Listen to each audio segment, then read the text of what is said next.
We've touched on this topic in the past on the channel. We've discussed the similarities between us and them from an anatomical standpoint when it comes to the Greys or any of these humanoid visitors. I have gone as far as to try to find links between the clothes these beings were wearing during close encounters, trying to see if I could piece something together, make a connection. The question I was asking was, why would they necessarily need to wear clothes?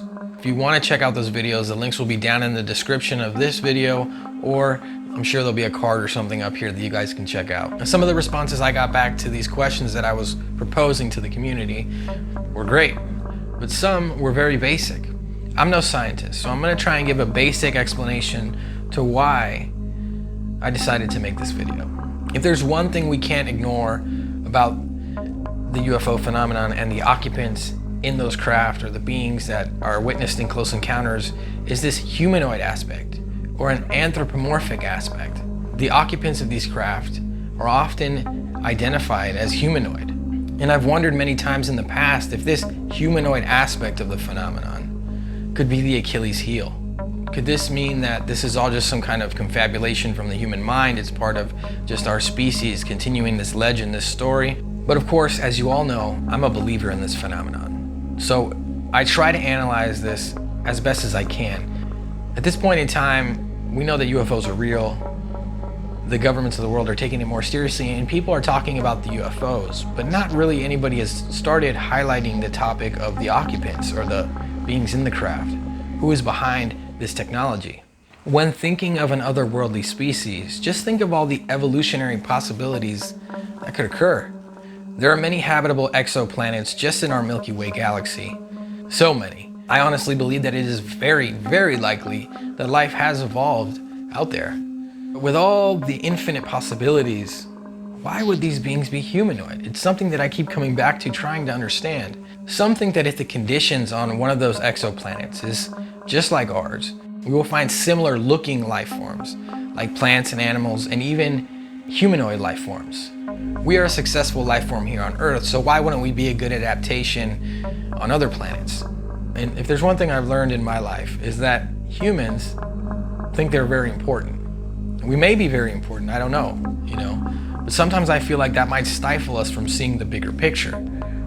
For example, what about the idea that there are species that can adapt to different environmental circumstances in different ways? Animals that have evolved differently but can basically do the same thing. There are even species on planet Earth that have no evolutionary parallel. So before I dive too deep, I just want to say I am not qualified to be breaking this down, right? I am trying my best to explain this, and I think there are many of you out there watching this that are probably qualified to explain this to someone, and maybe you understand what I'm trying to say. Maybe you disagree with me, or you side with one of these ideas a little more. I do believe that we are being visited, and there are occupants in these craft and tied to this technology that is unexplained. And it's been interacting with us since the beginning of our species. But why would they look like us? I still come back to the same questions. Again, back to something as simple as the clothes. Why do they wear clothes? If they do need to wear clothes to protect themselves from our environment, the Earth's environment, does that mean that their biology is similar to ours in the sense of our environment affects them, the heat affects them, the cold affects them, the ground, they can cut their feet, they can cut their skin? I know some people are probably like, who cares?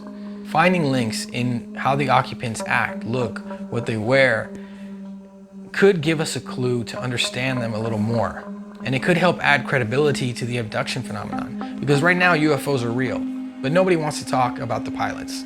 On the last episode of Unidentified, if you guys haven't seen it, stop this now, because I'm gonna spoil some of it for you, but we were talking a bit about alien abduction.